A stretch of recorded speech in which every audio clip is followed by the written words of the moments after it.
Hello and welcome back to Prem Sagar Finance Literacy.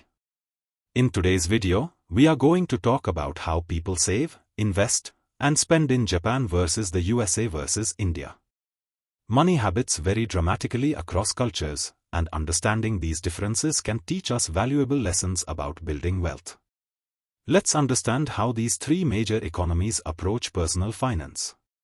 Starting with savings rates, Japan leads with an impressive 27% household savings rate.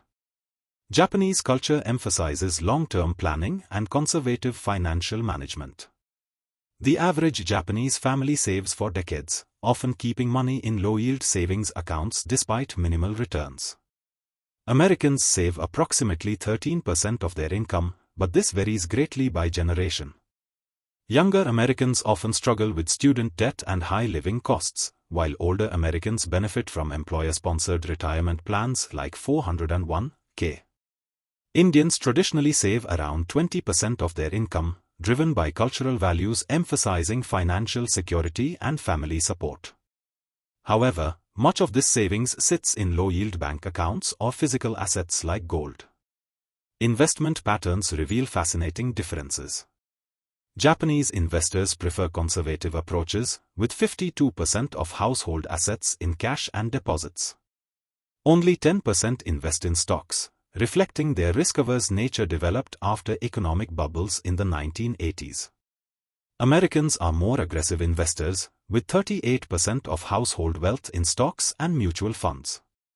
The culture of equity investment is deeply embedded, supported by tax-advantaged retirement accounts and financial education.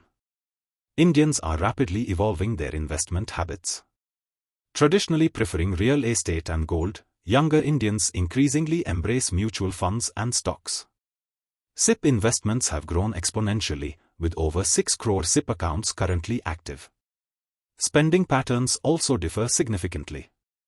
Japanese consumers prioritize quality over quantity, often saving for months to buy premium products that last decades. This "buy it for life" mentality reduces long-term costs. Americans tend to have higher consumption rates, often using credit for immediate purchases. The average American household carries over $6,000 in credit card debt, reflecting a culture of instant gratification. Indian spending is family-centric and celebration-heavy. Festivals, weddings, and family occasion drive significant expenditure, often funded through savings or loans. However, Indians typically avoid long-term debt beyond home loans.